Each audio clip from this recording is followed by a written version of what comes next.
मिनश्शैतानिर्रजीम बिस्मिल्लाहिर्रहमानिर्रहीम। नाज़रीन सलाम अलैकुम रहमतुल्लाहि व बरकातुहू। मैं डॉक्टर कमर अब्बास जाफ़री आपकी खिदमत में फिर हाज़िर हूँ। आज हम लोग कुछ गुफ्तगू करेंगे इस सिलसिले में कि हम बीमार ना पड़ें, क्योंकि इससे पहले भी हमारी गुफ्तगू में यही बात शामिल थी कि बीमार होने के बाद इलाज करने से बेहतर है कि हम बीमार ही न पड़ें, और इसी को वेलनेस बोलते हैं। तो वेलनेस की कड़ी में आज आपसे गुफ्तगू ये करनी है कि उमूमन लोग ज़्यादातर बीमार क्यों होते हैं। आज मेडिकल साइंस ने ये बात साबित कर दी है, लेकिन 1400 साल पहले हमारे इस्लाम ने, पैगम्बर इस्लाम सल्लल्लाहु अलैहि वसल्लम ने अपनी अहादीस के ज़रिए और अइम्मा ताहिरीन अलैहिमुस्सलातु वस्सलाम ने अपने अक़वाल और अपने आमाल के ज़रिए हमें ये बताया कि हम सेहतमंद कैसे रहें और बीमारियों से हम कैसे दूर रहें। यकीनन आज की जो एक रिसर्च है, मॉडर्न रिसर्च बताती है कि जब हम अपने आसपास का जायज़ा लेते हैं तो ये देखते हैं कि बहुत से लोग आए दिन बीमार रहते हैं। हमारे आपके पास आसपास घरों में, महल्ले में, जानने वालों में, अज़ीज़ व क़रीब में, ख़ानदान में, दोस्त अहबाब में बहुत से लोगों को आपने देखा होगा कि वो आए दिन बीमार रहते हैं। किसी को कोई तकलीफ़ है तो किसी को कोई तकलीफ़। ख़ासकर बहुत सी शख्सियतें आपकी नज़र में ऐसी होंगी कि जब भी आपसे मुलाकात होती है वह आपको बीमार ही नज़र आते हैं, और कुछ ऐसे भी लोग हैं जिनसे आप मुलाकात करते हैं तो एकदम सेहतमंद रहते हैं, तवाना रहते हैं, खुशहाल रहते हैं, खुशदिली का मुज़ाहरा करते हैं और अल्हम्दुलिल्लाह वो बीमार नहीं होते। आखिर ये बीमार न होने की क्या वजह है और बीमार पड़े रहने की क्या वजह है। एक चीज़ और आपने गौर की होगी कि एक ही ग़िज़ा को एक घर में 5 लोगों ने खाया, 6 लोगों ने खाया, और कुछ लोगों को नुकसान कर गई, कुछ लोगों को नुकसान नहीं की। आप बहुत सामने की मिसाल है, 10 बच्चों को लीजिए और आइसक्रीम खिलाइए, आपको 2, 4, 5 उसमें बीमार पड़ते हुए नज़र आएंगे। किसी को खांसी, किसी को नज़ला, किसी को ज़ुकाम, ये शिकायतें हो जाएंगी, किसी की आवाज़ बैठ जाएगी, लेकिन कुछ बच्चे सेहतमंद रहेंगे। एक ही ग़िज़ा कुछ लोगों को नुकसान नहीं कर रही है, कुछ लोगों को नुकसान कर रही है। एक ही ग़िज़ा कुछ लोगों को फ़ायदा करती है, कुछ लोगों को फ़ायदा नहीं करती है। आखिर वजह क्या है? वजह यह है हमारा जिस्म, और हमने अपने जिस्म की तरबियत जिस अंदाज़ में की है, या फिर वही चीज़ मैं अर्ज़ करूँगा कि हमारा लाइफ स्टाइल क्या है। हम अपने जीने के तरीक़े को कैसे इस्तेमाल कर रहे हैं, हम कैसे जी रहे हैं, इस पे बहुत कुछ मुनहसिर होता है। आज तहक़ीक़ ने ये बात साबित कर दी है कि हमारे जिस्म के अंदर एक डॉक्टर बैठा हुआ है, हमारे जिस्म के अंदर एक ताकत है, एक क़ुव्वत है, क़ुव्वत मुदाफ़ियत कहते हैं जिसे, इम्यून सिस्टम जो हमें बीमारियों से बचाता है।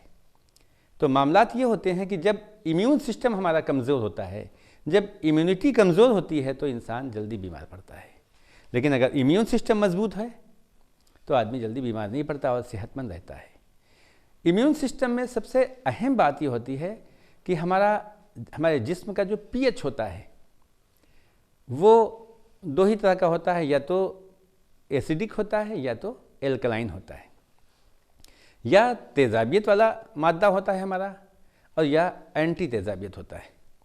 जिन लोगों का जिस्म तेज़ाबियत माइल होता है, एसिडिक होता है, पीएच एसिडिक होता है, वो लोग जल्दी जल्दी बीमार पड़ते हैं और आए दिन बीमार रहते हैं। बीमारियां उनको जल्दी घेर लेती हैं, उनके ऊपर वायरस का अटैक जल्दी होता है, फंगस का अटैक जल्दी होता है, इन्फेक्शन जल्दी होता है उनके ऊपर। लेकिन जो लोग एल्कलाइन होते हैं, जिनका पीएच एल्कलाइन होता है यानी 7 से ज़्यादा होता है, वो लोग इम्यून सिस्टम में मजबूत होते हैं और उनकी इम्यूनिटी ज़्यादा स्ट्रांग होती है, लिहाजा जल्दी वो बीमार नहीं पड़ते। तो आखिर फिर हम अपने आप को एल्कलाइन कैसे बनाएं, हम अपने इम्यून सिस्टम को मजबूत कैसे बनाएं? बहुत से रास्ते हैं इसके। अल्लाह के रसूल सल्लल्लाहु अलैहि वसल्लम ने बहुत से अक़वाल के ज़रिए हमें बताया है, बहुत सी चीज़ें हमें बताई हैं जिनका अगर हम इस्तेमाल करें तो यकीनन हमारा जिस्म बहुत मजबूत हो जाएगा, इम्यून सिस्टम बड़ा मजबूत हो जाएगा और हम बीमारियों से बचे रहेंगे। आइए कुछ चीज़ों के बारे में हम लोग गुफ्तगू करते हैं। एक चीज़ जो बहुत अहम है और बहुत ही सस्ती और बहुत आसान है, वो है अदरक। हमारे आपके किचन में अदरक होती है, सब्जियों में अदरक का बहुत इस्तेमाल होता है। दूसरी चीज़ लहसुन है, गार्लिक। ये भी बहुत आसान है और बहुत सस्ती ग़िज़ा है, बहुत सस्ती चीज़ है और सब्जियों में बहुत ज़्यादा इस्तेमाल होती है, करीब करीब हर घर में होती है। सब्जियों में इसका इस्तेमाल होता है, गोश्त पकाने में इसका इस्तेमाल होता है, खाना पकाने में इसका इस्तेमाल होता है। तो लहसुन बहुत आसान चीज़ है, आसानी से मिलने वाली शय है, और अदरक भी बहुत आसानी से मिलने वाली शय है। तीसरी चीज़ सिरका, बहुत आसानी से दस्तयाब है और सिरका बहुत जल्दी हमारे जिस्म को एल्कलाइन बना देता है। और चौथी चीज़ है शहद, बहुत नफ़ा बख्श चीज़ है, बहुत अच्छी चीज़ है। शहद एक ऐसी ग़िज़ा है जिसको हम सुपर फूड की कैटेगरी में रखते हैं। यानी इस कायनात में इंसान को ज़िंदगी गुजारने के लिए जो सबसे बेहतरीन ग़िज़ाएँ चाहिए, उन बेहतरीन ग़िज़ाओं में भी बेहतरीन ग़िज़ा शहद है। अगर हम शहद का इस्तेमाल लगातार करते हैं तो हम कभी बीमार नहीं पड़ेंगे। 2-3 चीज़ें मैंने आपके सामने ऐसे फ़र्ज़ की हैं, इंशाल्लाह तफसील में इसके बारे में बात होगी, लेकिन आज मुख्तसर तौर पे आपको मैं बताऊं कि अगर हम लहसुन की बात करते हैं तो मौलाए कायनात हज़रत अली अलैहिस्सलातु वस्सलाम इरशाद फरमाते हैं कि लहसुन में 90 बीमारियों के लिए शिफा है। आप सोचिए, अगर हमसे और आपसे भी पूछा जाए कि 90 बीमारियों का नाम लीजिए, तो आम आदमी तो दूर की बात है, एक डॉक्टर को भी 90 बीमारियां बताने में, उनका नाम लेने में या लिखने में काफ़ी वक्त दरकार है। यानी उसकी कलम रुक जाएगी और 90 बीमारियां शायद लिख ना पाए। इसका मतलब क्या हुआ?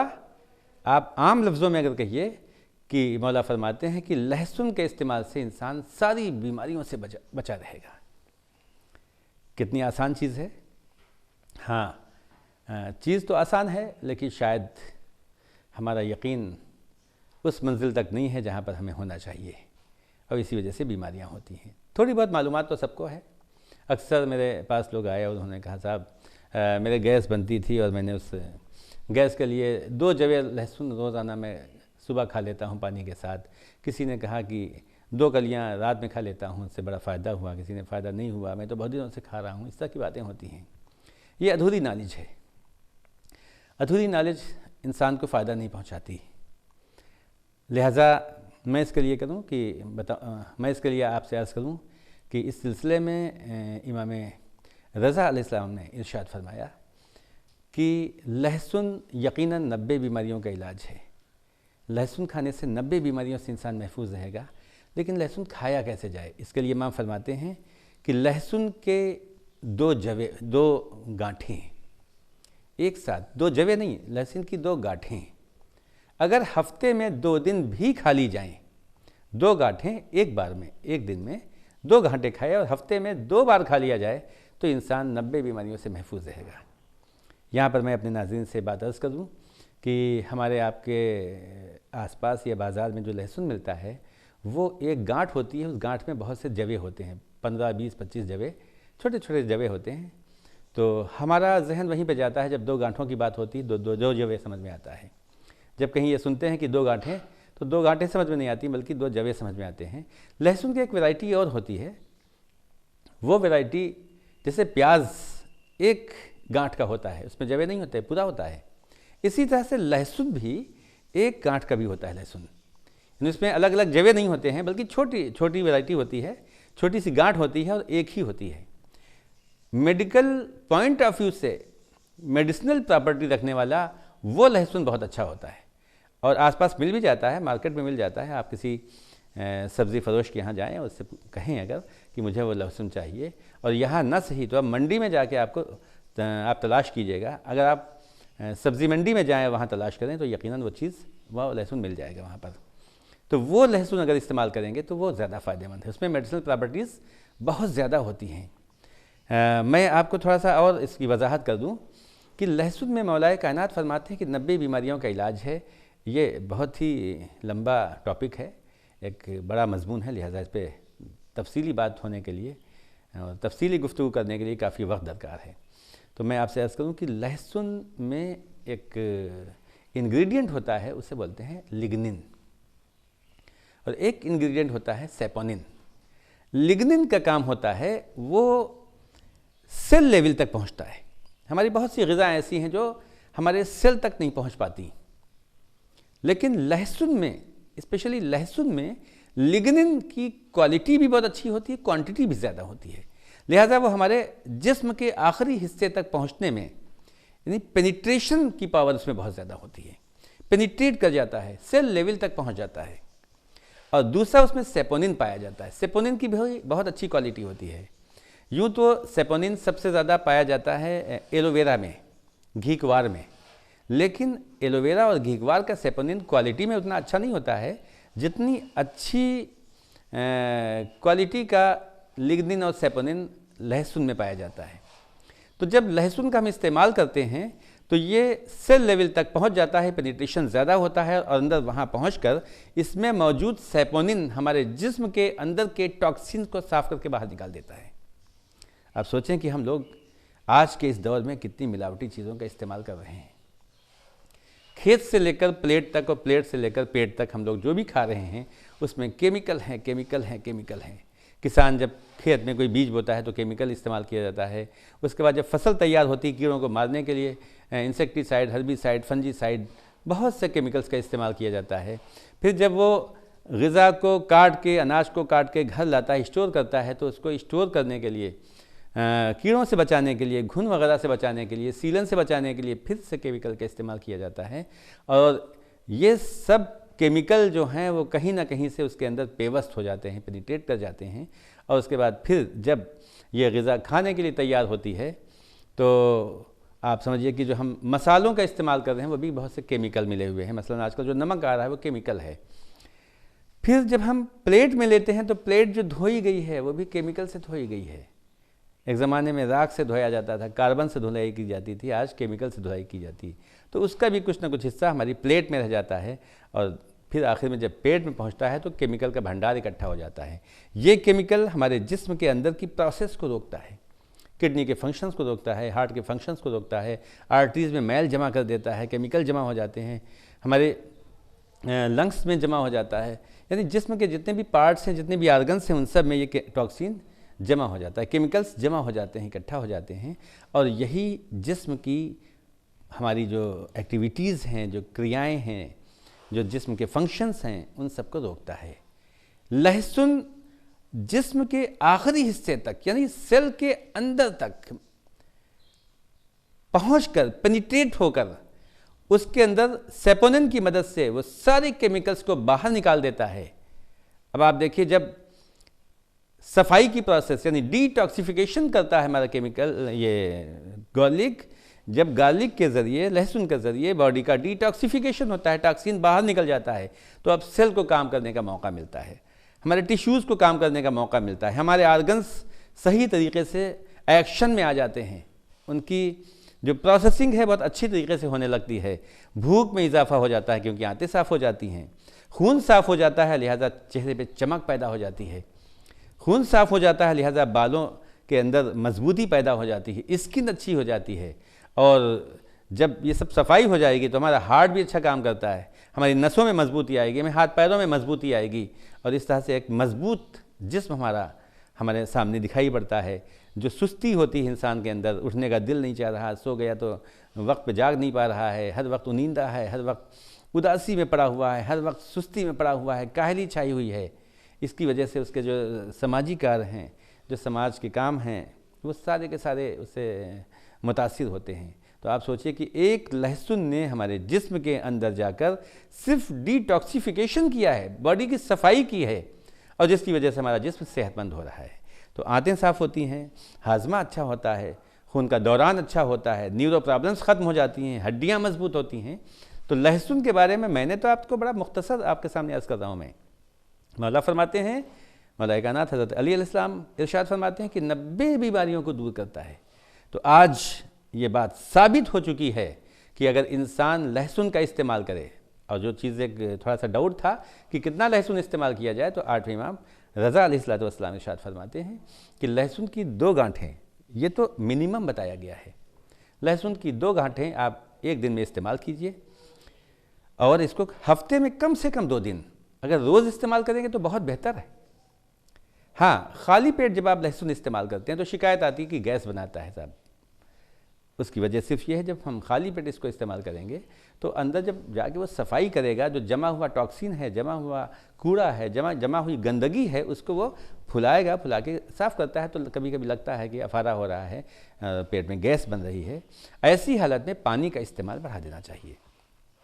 तो लहसुन जब ये सारा काम कर रहा है, वो डिटॉक्सिफिकेशन कर रहा है। अच्छा, इन गंदगी की वजह से, टॉक्सिन्स की वजह से हमारे सेल काम नहीं कर पाते हैं। जब हमारी कोशिकाएं, हमारे सेल, जो हमारे खलिए बहुत कंजेस्टेड हो जाते हैं, काम नहीं कर पाते, और जो डेड सेल्स हैं वो निकल नहीं पाते, उसकी वजह से बीमारियां पैदा होती हैं। हार्ट अच्छा काम नहीं करता है, आर्टरीज में हमारी गंदगी जमा हो जाती है, लिहाजा ब्लड सर्कुलेशन अच्छा नहीं होता है, ब्लड प्रेशर अच्छा नहीं होता है। इसके अलावा और भी बहुत सी बातें हैं। तो जब हम लहसुन का इस्तेमाल करते हैं तो उसका फ़ायदा ये होता है कि हमें भूख अच्छी लगती है, मैदा मजबूत हो जाता है, खून साफ़ हो जाता है, लिहाजा चेहरे पे चमक होती है, और स्किन से रिलेटेड जो प्रॉब्लम्स हैं वो सारी की सारी ठीक हो जाती हैं। हमारी मस्तूरात को बड़ी प्रॉब्लम है कि उनके बाल बहुत गिरते हैं या बाल झड़ते बहुत ज़्यादा हैं और इसका कोई इलाज नहीं होता। मुख्तलिफ़ किस्म के तेल इस्तेमाल करती हैं, शैम्पूज़ इस्तेमाल करती हैं, साबुन इस्तेमाल करती हैं, लेकिन फ़ायदा नहीं होता है। उनके लिए बहुत अच्छी खुशखबरी ये है कि अगर वो लहसुन का इस्तेमाल कायदे व करीने से करें तो बहुत फ़ायदा होगा। हाँ, ये बात अर्ज़ करूँ मैं, अगर इन लहसुन की छिली हुई कलियों को आप सिरके में डाल के रख दीजिए कुछ दिन, उसके बाद इस्तेमाल कीजिए, तो इसका फ़ायदा कई गुना ज़्यादा होगा। तो लहसुन का इस्तेमाल करने से जो सबसे बड़ा फ़ायदा है वो है हार्ट की प्रॉब्लम से बचना। हार्ट अटैक की प्रॉब्लम ऐसी होती है कि इंसान को कुछ कहने और सुनने का मौका नहीं मिलता है। वजह क्या है कि वही आर्टरीज ब्लॉक हो जाती हैं, हार्ट के जो वाल्व्स हैं वो बंद हो जाते हैं, और उसकी वजह से हार्ट की प्रॉब्लम पैदा होती है। दिल की धड़कनें कभी बहुत बेज़ाब्तगी से चलने लगती हैं, कभी ज़्यादा तेज़ हो जाता है दिल का धड़कना, कभी स्लो हो जाता है। उसकी वजह से बड़ी कैफियत पैदा हो जाती हैं, इख्तिलाजी कैफियत पैदा हो जाती है, इवन यहाँ तक कि डिप्रेशन भी उसकी वजह से पैदा हो जाता है। तो लिहाजा अगर हम लहसुन का इस्तेमाल कर रहे हैं बक़ौल मौलाए कायनात, तो हार्ट की प्रॉब्लम कभी नहीं होगी इंशाअल्लाह। हाई ब्लड प्रेशर की कोई भी दवा ऐसी नहीं जो ज़िंदगी भर के लिए हाई ब्लड प्रेशर ठीक कर दे आज एलोपैथिक ट्रीटमेंट में, लेकिन लहसुन एक ऐसा प्रोडक्ट है, लहसुन एक ऐसी ग़िज़ा है जिसको हम लगातार इस्तेमाल करें अगर, और ख़ासकर वही सिरके में भीगा हुआ लहसुन अगर हो, तो हाई ब्लड प्रेशर हमेशा हमेशा के लिए इंसान का ठीक हो सकता है। तीसरा फ़ायदा यह है कि ये दिमाग को बहुत साफ़ करता है। दिमाग के लिए मैंने इससे पहले अर्ज़ किया था कि अखरोट बहुत मुफीद है, लेकिन अगर हम साथ में लहसुन का इस्तेमाल करें तो क़ुव्वत हाफ़िज़ा बहुत बढ़ जाती है, याददाश्त बहुत मजबूत हो जाती है, मेमोरी स्ट्रांग हो जाती है। लिहाजा तालिब इल्मों के लिए और पढ़ने लिखने वाले लोगों के लिए बहुत अच्छा है। और आजकल ये देखा गया है कि ओल्ड एज में, बुढ़ापे में लोगों को अल्जाइमर नाम की एक बीमारी हो जाती है, उनकी याददाश्त ख़त्म हो जाती है और सामने की बातें, थोड़ी देर पहले की बातें, चंद मिनट पहले की बातें याद नहीं रहती। लेकिन अगर ये लोग, हमारे बुज़ुर्ग हमेशा इस्तेमाल करें, लहसुन का इस्तेमाल करते रहें, तो अल्जाइमर की बीमारी से छुटकारा मिलेगा। हाथ पैरों का कांपना एक प्रॉब्लम होती है, उससे भी इंसान निजात पा सकता है अगर वो लहसुन का सही इस्तेमाल कर रहा है। ख़ासकर गैस का बनना तो आजकल बहुत ज़्यादा है। जिस शख्स को देखिए गैस की प्रॉब्लम, जिसको देखिए गैस की प्रॉब्लम, उसमें भी अगर हम लहसुन का ज़्यादा इस्तेमाल करते हैं तो गैस की प्रॉब्लम हमेशा हमेशा के लिए ठीक हो सकती है। तो आंतों की मजबूती, मैदे की मजबूती, जिगर की मजबूती, हार्ट की मजबूती, आर्टरीज़ का साफ़ हो जाना, ब्लड प्रेशर का ख़त्म हो जाना, याददाश्त का अच्छा हो जाना, कितनी बेहतरीन दवाएं हैं ये एक लहसुन की शक्ल में। और उसके पीछे वजूहात हैं यही कि उसमें जो टॉक्सिन को साफ़ करने वाला लिग्निन पाया जाता है, सेपोनिन पाया जाता है, वो बहुत मुफीद होता है। लिहाजा हम लहसुन का इस्तेमाल जितना ज़्यादा हो सके करें, और अल्लाह के रसूल सल्लल्लाहु अलैहि वसल्लम ने भी बड़ी इसकी ताकीद की है। तो कितना आसान है ये बीमारियों से बचने का तरीक़ा कि लहसुन जो मुफ्त की चीज़ मिलती है। आज से आप गौर कीजिएगा, आज से कुछ साल पहले हम लोगों के दस्तरखान पे लहसुन की चटनी बुज़ुर्ग ज़रूर बनवाते थे। तो लहसुन की चटनी, बस फ़र्क यह है कि लाल मिर्च नुकसानदेह होता है, अगर हरी मिर्च में कुछ ना करें, लहसुन की चटनी बना के इस्तेमाल की जाए तो उसका फ़ायदा होगा। पहले ज़माने में, आज से कुछ साल पहले, जब लहसुन की चटनी का इस्तेमाल बहुत होता था, हर दस्तरखान पे चटनी का होना लाजमी था। आप देखिए कहाँ इतने हार्ट अटैक होते थे। 100 साल के बुज़ुर्ग होते थे, चश्मा नहीं लगता था। 100 साल के बुज़ुर्गों के बाल काले रहते थे। वजह सिर्फ यही कि उनको पता था कि इसके कितने फ़ायदे हैं। लिहाजा मैं अपने तमामी नाज़रीन से गुजारिश करूँगा कि आप बजाय इन केमिकल दवाओं की तलाश करने के बजाय इनके थोड़ा सा तिब्ब इस्लामी की तरफ रुजू कीजिए, तिब्ब नबवी की तरफ रुजू कीजिए, तिब्ब अइम्मा की तरफ रुजू कीजिए। आप देखिए कि कुरान में किन किन चीज़ों का जिक्र है। कुरान में जिक्र है लहसुन का, हदीसों में जिक्र है लहसुन का। अइम्मा ताहरीन ने बड़ी इसके फ़ायदे बताए हैं लहसुन के। तो एक छोटी सी चीज़ जो बग़ैर पैसों के, एक लिहाज से देखा जाए बग़ैर पैसों के मिल रही है। मैं आज आपसे सामने बात कर रहा हूँ। आज तो नहीं कहेंगे हम लहसुन बहुत सस्ता है, बहुत ज़्यादा महंगा है लहसुन, 200 रुपये किलो के हिसाब से मिल रहा है, लेकिन बहरहाल फिर भी उन दवाओं के मुकाबले में तो सस्ता ही है। तो आज से अगर हम जान जाएं कि इसका फ़ायदा क्या है तो यकीनन लहसुन हमें सस्ता लगेगा। तो आइए हम एक बार अपने यकीन को मजबूत करते हुए फिर से वापस आते हैं तिब्ब इस्लामी की तरफ, और हम उन चीज़ों को इस्तेमाल करें जो अल्लाह के रसूल ने इरशाद फरमाई हैं, ताहरीन ने बताई हैं और कुरान में जिनका तज़किरा हुआ है, ताकि हम अपनी ज़िंदगी को एक बेहतरीन ज़िंदगी बनाएं, खुशगवार ज़िंदगी बनाएं और इस माशरे को भी हम सेहतमंद बनाएं। इंशाअल्लाह फिर मुलाकात होती है, तब तक के लिए खुदा हाफ़िज़, फ़ी अमानिल्लाह।